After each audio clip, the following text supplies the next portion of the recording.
Welcome student. BSc part third गति विज्ञान paper third चल रहा है, जिसमें चैप्टर 6 चल रहा था प्रतिबंधित गति, जिसमें आपको आर्टिकल कराए गए थे। एक तो कण के वृत्त के अंदर की ओर गति तथा कण वृत्त को कब छोड़ेगा, उसके आपको 3-4 केसेस भी बताए थे 4 वीडियो आर्टिकल के द्वारा। अब सॉल्व क्वेश्चन देखिए। सबसे पहले क्वेश्चन दिया हुआ है, तो क्वेश्चन नंबर 1 दिया हुआ है। एक कण ऊर्ध्वाधर वृत्त के निम्नतम बिंदु से ऐसे वेग से फेंका जाता है कि ठीक सर्वोच्च बिंदु तक ले जा सके। ज्ञात कीजिए कण वृत्त को कब और कहां छोड़ेगा। इस तरह से ये आपको क्वेश्चन दे रखा है। ठीक है, तो आपने क्वेश्चन लिया, मान लिया कण को ए बिंदु से प्रक्षिप्त किया गया और सर्वोच्च बिंदु तक पहुंचाया जा सके। किसी समय टी पर कण की स्थिति पी है, जिस पर एक तो mg वेट लग रहा है और एक ये नॉर्मल प्रतिक्रिया आर लग रहा था। इस प्रकार तो आप ध्यान होगा ये एंगल थीटा लेते थे, और चाहे तो इक्वेशन में आप डायरेक्ट भी लिख सकते हैं, और नहीं तो आप ऐसे भी मान लिखा सकते हैं। ये एंगल भी आपका थीटा आया था। कण की गति का समीकरण स्पर्श रेखा के अनुदित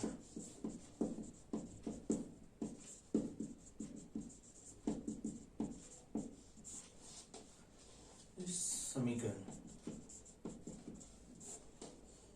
ये आया था आपके पास mv/dv/ds। अगर याद हो तो mg ये आपका mv/dv/ds ये है, ये mg cos थीटा आएगा, तो ये mg sin theta negative sine के साथ। और इसकी इक्वेशन आपने लिख ली थी, अगर याद हो तो vdv = आया था ag sin theta d theta. और इसका मान आप डायरेक्ट वहां से लिख सकते हैं v², विच इम्प्लाइज v² आपने निकाल लिया था u² - 2ag + 2ag cos of theta. समीकरण नंबर 1 ये अपन डायरेक्ट भी लिख सकते हैं और इस तरह से निकाल के भी लिख सकते हैं। ठीक है, और अविलंब रेखा में भी लिख लीजिए, तथा r बराबर आया था m/a u² - 2ag + 3ag cos of theta. ये अपन डायरेक्ट भी लिख सकते हैं दोनों समीकरण। स्पर्श रेखा के अनुदित और अविलंबिक रेखा के अनुदित इसका समीकरण निम्न आया था। ठीक है, अब सबसे पहले दिया हुआ है की कंडीशन दिया हुआ है, कण सर्वोच्च ऐसे वेग से फेंका गया है कि कण ठीक सर्वोच्च बिंदु तक पहुंचाया जा सके। यानी सर्वोच्च बिंदु पर पहुंचाया जा सके तो थीटा बराबर 0 और वेग उसका मान क्या है 0 दे रखा है।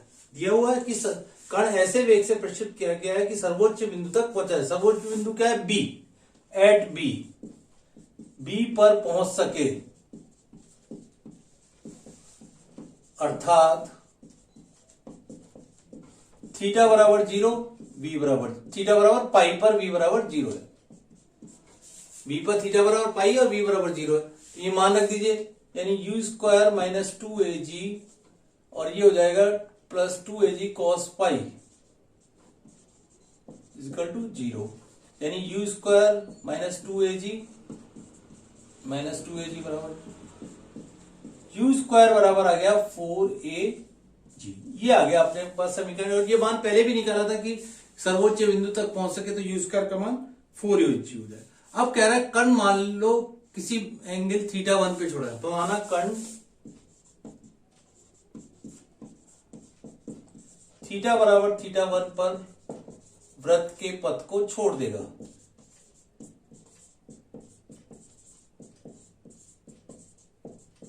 अब थीटा बराबर θ1 वृत्त के पथ को छोड़ देगा, इसका आर का मान क्या हो गया उस केस में 0 हो जाएगा। ठीक है, तो आर का मान 0 रख दीजिए और u² का मान 4ag रख दीजिए समीकरण 2 में। अर्थात u² - 2ag + 3ag cos θ1 बराबर हो गया 0, विच इंप्लाइज cos θ1 बराबर हो गया, u² का मान क्या रख दिया, ये इधर ले लेते हैं 2ag - u² बटे 3ag, विच इंप्लाइज cos θ1 हो गया, u² का मान रख दिया 4ag। 4ag का मतलब 2ag - 4ag बटे 3ag = आया माइनस का 2/3। तो ये एंगल आ गया cos θ1 बराबर -2/3 पर कण वृत्त के पथ को छोड़ देगा।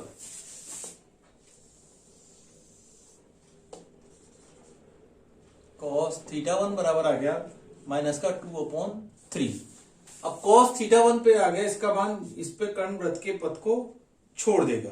ठीक है, अब वापिस से आ जाइए, क्योंकि आपको यहां निकालना है कि कण कब और कहां छोड़ेगा। एक तो मान ये निकालिए इस एंगल पे, ये तो आ गया इस एंगल। अब आपको टाइम पीरियड भी निकालना है, तो टाइम पीरियड के लिए आपको क्या वापिस से फार्मूला लीजिए, v², 1 से v² इक्वल टू हो गया u² minus 2ag plus 2ag, और cos θ1 का मान रख दिया माइनस का 2/3। ठीक है, cos θ1 का मान रख दिया आपने 2/3। ये तो इस एंगल पे छोड़ेगा। यहां आपको टाइम पीरियड निकालना है। सबसे पहले v और t में रिलेशन निकालना है, थीटा और t में। तो इस फार्मूले को वापस लिखिए, v² बराबर u² minus 2ag plus 2ag cos of theta. Theta की जगह अपन इसको थीटा लिख लेंगे, θ1 भी आगे आके सब्स्टिट्यूट करेंगे। u² का मान रख दीजिए, आपके पास 4ag दिया हुआ है, तो कर्ण सर्वोच्च बिंदु तक पहुंच सकता है।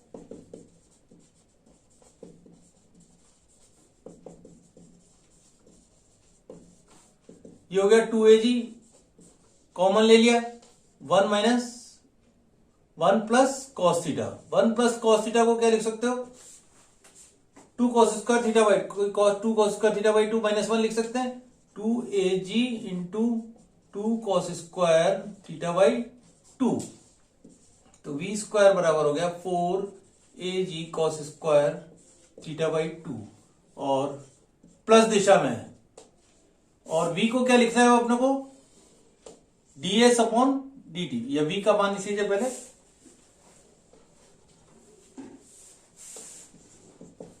रूट एजी को बाहर लिख लिया, सॉरी एजी तो अंडर रूट में आ जाएगा, और 2 cos थीटा बाई 2 आ जाएगा बाहर, क्योंकि अंडर रूट हो गया। v को लिख सकते हैं ds अपॉन dt, और ds को लिख सकते हैं a d theta by dt equal to root A G 2 cos of theta by 2। अब आपके पास थीटा और टी में एक ये रिलेशन आ गया, इस तरह से इसका मान आ गया। और क्योंकि थीटा भी टी के बढ़ने की, इसलिए पॉजिटिव मान लेना है आप लोग, ये ध्यान रखना है। यहां पे चाहे तो लिख सकते हैं धनात्मक दिशा में, धनात्मक दिशा लेनी है।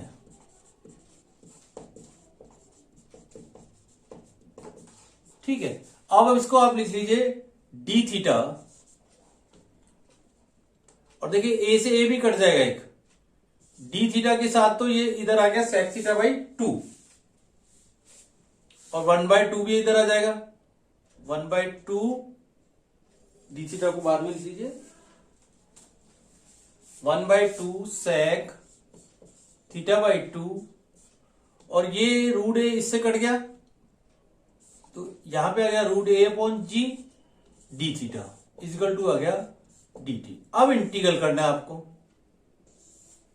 तो टाइम पीरियड तो मान लिया 0 से t1, और ये मान लिया 0 से θ1। अब इसका इंटीग्रल करना है, और लिमिट लगा दिया अपर लोअर लिमिट, तो आपको कांस्टेंट भी नहीं आएगा। इंटीग्रल कर जानते हैं, सेक थीटा बाई 2 को आएगा log sec X plus tan X के रूप में, और cos θ1 का मान रख देंगे लास्ट में माइनस का 2/3, तो उससे आपका रिजल्ट आ जाएगा। तो इस तरह से ये क्वेश्चन को करना है आपको। अभी पूरा नहीं किया, आपको इंटीग्रल करके अब आपको लिमिट लगानी खाली, तो ये आप अपने आप कीजिए। नेक्स्ट क्वेश्चन देखिए इसी प्रकार,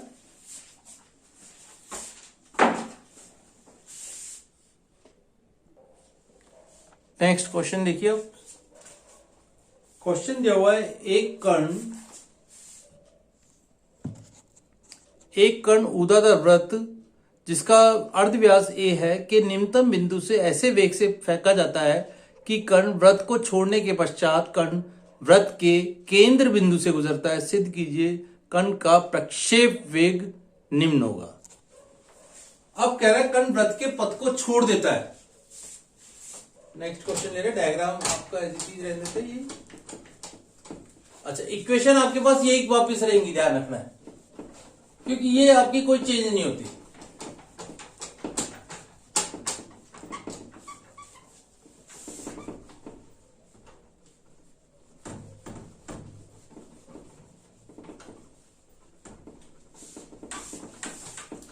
कण वृत्त के पथ को छोड़ रहा है, तो यानी आपने मान लिया, आपको ध्यान होगा वृत्त कब छोड़ता है कण वृत्त के पथ को, जब वो इससे इसके बीच में होता है। यहां पर मान लीजिए कण वृत्त के पथ को छोड़ रहा है। अब ये कह रहा है यहां से गुजरता हुआ वो सीधा कहां से गुजर रहा है, केंद्र बिंदु से। ये क्वेश्चन कह रहा है, ये दिया हुआ है यहां पर कि वह इस प्रकार गुजर रहा है कि केंद्र बिंदु से वृत्त के पथ को छोड़ रहा है, तो वह केंद्र बिंदु से गुजर रहा है।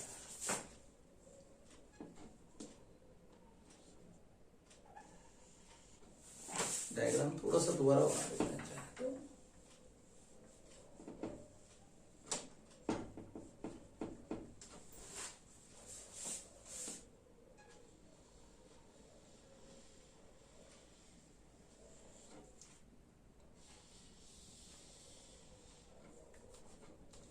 कण ए से फेंका गया, इस प्रकार फेंका गया है कि वह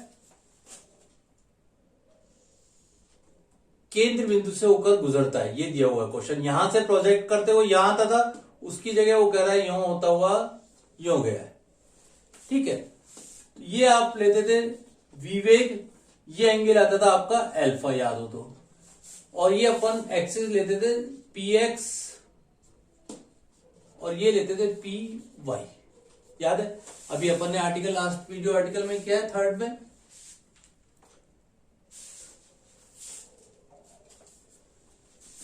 तो कण वृत्त के पथ को छोड़ रहा है।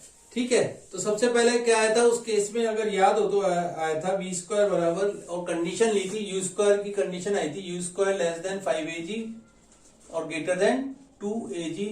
तो कण वृत्त के पथ को छोड़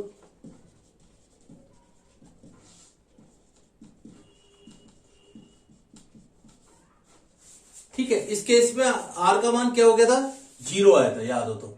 ठीक है, तो cos थीटा आया था 2AG minus you square upon 3AG, और ये एंगल क्या आया था अगर याद हो तो, इस प्रकार अपन ने लिया था, ये एंगल थीटा था, तो ये एंगल भी आपका अल्फा आया था। तो cos पाई माइनस थीटा बराबर क्या था, cos alpha. cos pi minus theta minus का cos थीटा बराबर हो गया you square minus 2AG upon 3AG। cos alpha का मान यह था। इस प्रकार आपने याद होता था ये वाला आर्टिकल क्या था, और उस केस में वी स्क्वायर का मान आया था you square minus 2AG plus 2AG, cos theta का मान रख दीजिए, cos थीटा का मान रखा 2AG minus you square upon 3AG, ए से ए कट गया।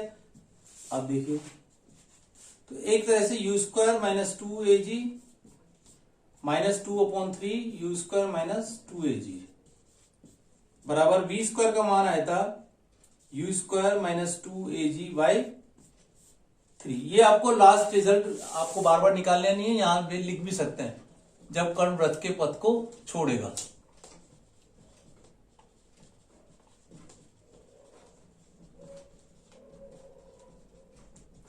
और you square minus 2AG upon 3, और इसका मान आया था AG कॉस ऑफ एल्फा। ये आपको आगे भी डायरेक्ट भी लिख सकते हैं। तो you square minus 2AG upon 3, और इसका मान रख दिया you square AG cos of alpha. इस तरह से अपने आर्टिकल क्या था, यहां पे डायरेक्ट लिखेंगे अब अपन। तो एक बार अपन ने निकाल लिया, वी स्क्वायर का मान आ गया AG कॉस ऑफ एल्फा। अब परवलय पथ का समीकरण लिख लीजिए डायरेक्ट। y बराबर आया था x tan alpha minus half G X square upon V square cos square alpha. यह आया था परवलय का समीकरण। अगर v वेग से प्रश्चित किया, ये अपने को मालूम है परवलय का समीकरण ये होता है हाफ, और नीचे आया था वी स्क्वायर का मान रख लिया था, ध्यान हो तो कॉस क्यू अल्फा हो गया था minus half X square, V square का मान क्या रख दिया ए जी कॉस अल्फा, जी से जी कट गया, ए कॉस क्यू अल्फा। अब कण ओ से गुजरता है, तो ओ बिंदु के निर्देशांक डायरेक्ट अपन ने निकाले थे,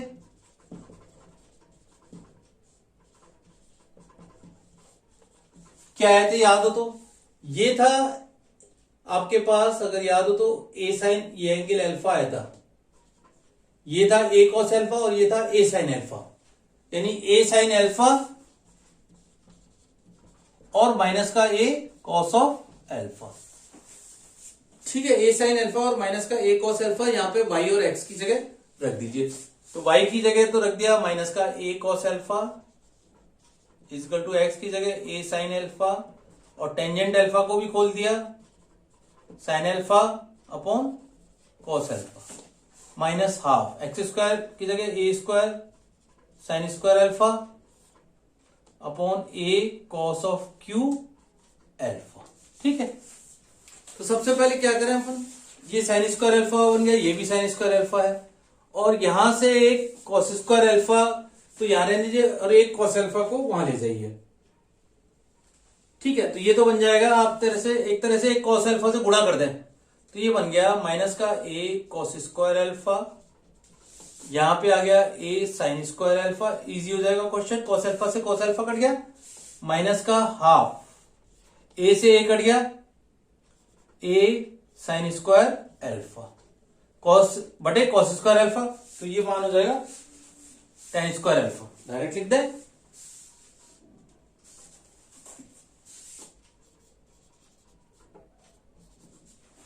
अब देखिए sign square alpha plus cos square alpha, और सारे प्लस कर दें, या इसको ऐसे कर लें हाफ ए tan स्क्वायर अल्फा। ठीक है, आप क्या कीजिए, ये इधर आ गया तो ये हो गया माइनस का ए से पूरा कट गया, sign square alpha plus cos square alpha बराबर 1 बराबर माइनस का 1/2 tan square alpha, which implies tangent alpha बराबर हो गया रूट ऑफ 2। tan अल्फा का मान आ गया, तो इससे अपन कॉस अल्फा या सेक अल्फा का मान डायरेक्ट निकाल सकते हैं। कैसे, ये वाला चित्र बना के, tan अल्फा है लंब बटे आधार, तो ये मान क्या आ जाएगा रूट ऑफ 3 2 + 1, विच इंप्लाइज आप सेक अल्फा का मान निकाल सकते हो। सेक अल्फा का मान क्या आ जाएगा 1/√3, आधार बटे कॉस थीटा होता है आधार बटे कर्ण। ठीक है, तो सॉरी सेक अल्फा का मान √3 आएगा, कॉस अल्फा का मान डायरेक्ट आ जाएगा 1/√3 आधार बटे कर्ण। ठीक है, कॉस अल्फा का मान आ गया 1/√3। अब 1/√3 क्योंकि आपको प्रक्षेप बिंदु पर वेग निकालना है, प्रक्षेप बिंदु का वेग, तो कॉस अल्फा का मान यहां रख दीजिए, इससे यू स्क्वायर का मान आ जाएगा। देखिए कॉस अल्फा का मान रख दिया 1/√3 equal to U square minus 2 upon 3 तो इससे u का मान आपको निकालना है, तो ये हो जाएगा √3 equal to U square minus 2 ये इधर गया तो 3 कट गया, √3 रह गया, और एजी ऊपर आ गया यू स्क्वायर माइनस, तो यू स्क्वायर हो गया 2 प्लस √3 और एजी कॉमन ले लिया तो 2 प्लस √3 यू स्क्वायर, और u इक्वल टू हो गया रूट ऑफ एजी 2 प्लस √3। तो ये आ गया प्रक्षेप बिंदु पर वेग। एक 2 कहीं आप देख लीजिए, 2 कहीं कट तो नहीं रहा।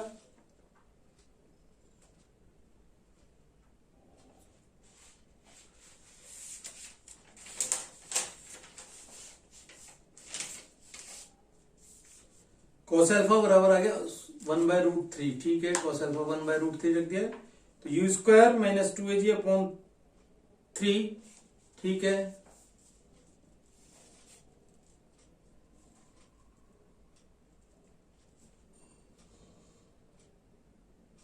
यू स्क्वायर इजकल टू, ठीक है, यू स्क्वायर इजकल टू आ गया √3 + 2 ठीक है, यू स्क्वायर का मान जो कि प्रक्षेप बिंदु पर आपका वेग आ रहा है। अच्छा, इसको √3 + 1 का होल स्क्वायर करके चेंज करना पड़ेगा। हाँ ठीक है, इसके बाद इसको क्या क्या √3 + 1 का होल स्क्वायर बना दिया, इसको √2, तो उसको सॉल्व कर लेंगे आप। तो इस तरह से क्वेश्चन हुआ आपका, सेकंड क्वेश्चन हुआ सॉल्व क्वेश्चन। एक और क्वेश्चन देख लीजिए।